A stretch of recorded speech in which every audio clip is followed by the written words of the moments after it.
deficit, throwing the most passing yards in any quarter in his career in the fourth quarter. As you mentioned, CC, he was just absolutely unbelievable. I also love how you thought it was over, and so did a lot of the fans who left early, and he acknowledged that after the game, saying, maybe have a little faith in us next time. But to think that this is how they're going to start the season, rallying from behind in the fourth like that to beat a team of the caliber of the Baltimore Ravens, they're hoping that's foreshadowing what's to come this year. Smalls, not just the fans thinking it was over, not just I'm thinking it's over. ESPN Analytics said it was over too. According to ESPN Analytics, the Ravens' win probability was 99.1% with less than 5 minutes to go at the 4:48 mark in the fourth quarter. They had a 99% chance of winning the game. Unreal. And Josh Allen's greatness surpassed all of that. It's incredible to see how good that dude really is when he's on one, and to see everybody around him respond. And one of the things that I thought stood out, Evan, was the arrival of Josh Palmer. To be able to have another downfield threat that he can get explosive pass plays to, I thought that was huge. Keon Coleman was awesome. Khalil Shakir, always steady in that offense. But I thought having that other option in Josh Palmer made a huge difference in terms of them being able to mount that comeback when they're in obvious passing situations. So if you think about what this game was, 41-40, Bills beat the Ravens last night on Sunday Night Football. So the Ravens had scored on 7 of their first 8 possessions in this game. With 4+ minutes to go, Buffalo was down 40-25. They then scored on 4 of their 5 possessions in the fourth quarter. And the final drives, the Ravens punted. The Bills had a 10-play, 80-yard drive that resulted in a Keon Coleman touchdown. Then Ed Oliver, who was great all throughout this game, had an early sack that was impressive on Lamar, forced a fumble on Derrick Henry. Josh Allen, a touchdown there. And if you think about the Buffalo Bills, guys, I think it's pretty easy to give the performance of the week, brought to you by Hands-Free Skechers Slip-Ins. No bending down, no touching your shoes, just step in and go with hands-free Skechers slip-ins. Well, Josh Allen stepped in and went last night. Performance of the week brought to you by Skechers. Already you can crown Josh Allen and the Buffalo Bills, but let's talk about that. So with 1:33 left in the fourth quarter, up 40-38, the Ravens decided to punt instead of going for it. What? Go ahead. Oh, I thought you said no, like I got it wrong. Physically responding. Oh, sorry. Instead of going for it on 4th and 3. Now, if you look at point of comparison during other games, just big picture, Broncos had a 4th down late. They went for it. They did with the lead. They did not convert, but their thought process was to go for it. Rams, same thing in their game against the Texans. Seahawks should have gone for it. They didn't kick the field goal, ended up losing to the 49ers. So they punted away. Josh Allen gets it back. Field goal. Oh. Now, when you think about this, you think about the old 4th and 2 New England and Indianapolis, where the Patriots went for it, they failed, but there was such respect for Peyton Manning. They're like, we can't give him the ball back. CC, this is your team. You're visibly upset, as Smalls just mentioned. Should they have that? Should Baltimore have had that level of respect for Josh Allen in saying, we cannot give him the ball back here? No, you can't, especially when he bookended the fumble with back-to-back touchdowns. You can't do it. You can't give him the ball. And here's the thing, the Ravens really did themselves a disservice because after the Derrick Henry touchdown, they shut down on offense. You can't go 3 and out, fumble, 3 and out. Not against Josh Allen and these Buffalo Bills, not the way that Josh Allen was playing in the second half. I mean, the Buffalo Bills held the ball for over 20 minutes in the second half alone. Outside of the 3 touchdowns, the Baltimore Ravens only had 4 first downs in the second half. There's no way I'm giving the ball back to Josh Allen with that time. I've got to find a way to be able to convert on that 4th and 3, even though I'm backed up deep in my own territory. So tell me exactly what you would do, right? So people understand when they go into work today or they're coming home from work and they're having that conversation because this game was late last night. It's 4th and 3. There's a minute 33 to go. Baltimore has the ball on their own 38-yard line. Chris Canty is coaching the Ravens. What play is he calling? What is he doing? I'm dialing up Lamar Jackson. He's the best runner that we've ever seen at the quarterback position in the history of this league. I'm giving the ball to Lamar Jackson. One MVP deserves another. If I'm going to win that game, it's going to be with number 8. If I'm going to lose this game, it's going to be because number 8 couldn't make the play.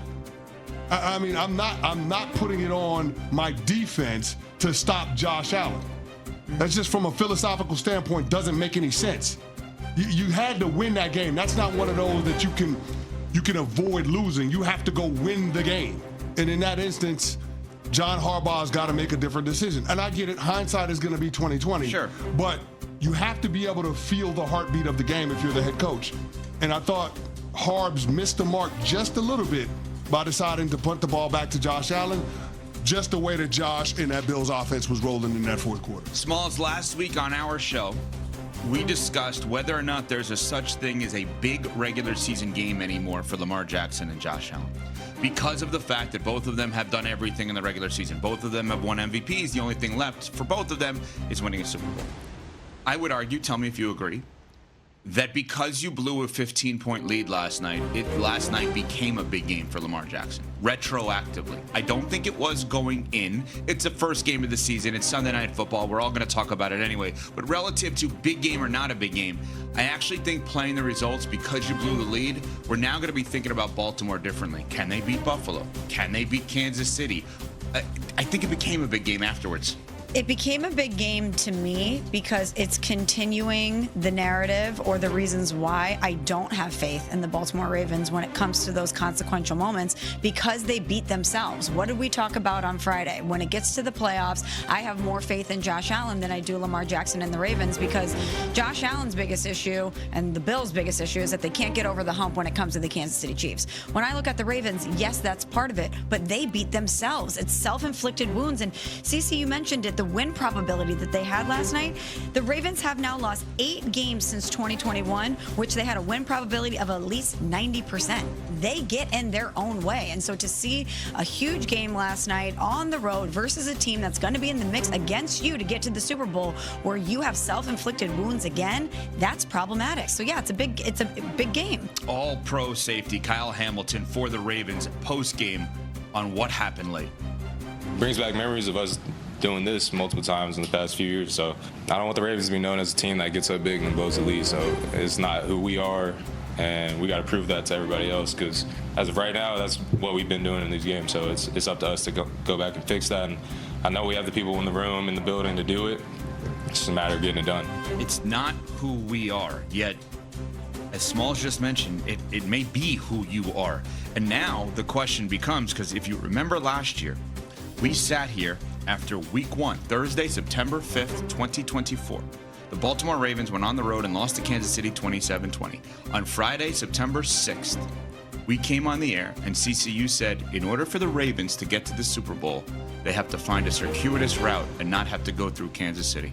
Word of the day, maybe? I don't know. Very good word. I'm impressed. Now, do the Baltimore Ravens have to find a route in order to go to the Super Bowl where they avoid both Kansas City and Buffalo?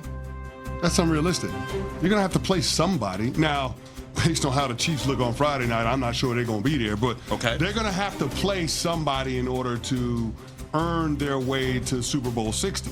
They can't depend on everybody else to beat the good teams in the conferences, to beat the good quarterbacks in this league. At some point, your guy has got to make more plays than the other guy. Now, unfortunately, last night had nothing to do with Lamar Jackson not playing well, because he was absolutely phenomenal. I mean, he gave it to you on the ground, 70 yards rushing. He was phenomenal through the air, 14-19, 280 yards passing, a couple of touchdowns. I thought Lamar was awesome last night. But Derrick Henry can't have that mistake. That fumble that he had at the end of the game was very reminiscent of the fumble that Mark Andrews had in the playoff game. And now all of a sudden it feels like it's deja vu for the Baltimore Ravens. At some point, you have to be able to get past it. And I keep worrying about the psychology of the Baltimore Ravens as we move forward with this current core of players. Last year, they added Derrick Henry. They could say to themselves they're a different team. This year, it's largely the same guys. And if you can't get it done in week 1, when you got a 15-point lead on the road, when you got a 99% chance based on our analytics with less than 5 minutes to go, if you find a way to lose that game, then ultimately you believe that something's going to happen every time you're in that situation and cause you to lose a game. And the Buffalo Bills are just the latest example. Think about all of the heartbreaking losses that this Ravens team has had. AFC Championship game in your building against the Kansas City Chiefs. Zay Flowers has a consequential turnover in the shadow going into the end zone for a touchdown. Last year, Mark Andrews fumble, Mark Andrews drop on a 2-point conversion. Cost you an opportunity to advance to the conference championship game. You start this season against them same people in the same building and fumble the game away, literally and figuratively. I don't know how you get past that from a psychology standpoint. Confidence comes from demonstrated performance. The best indicator for future performance is past performance. The Ravens have shown that we're going to make those mistakes. How can they be confident if they haven't done it yet when they've been presented all these opportunities? I just don't know how they get to that point as a team.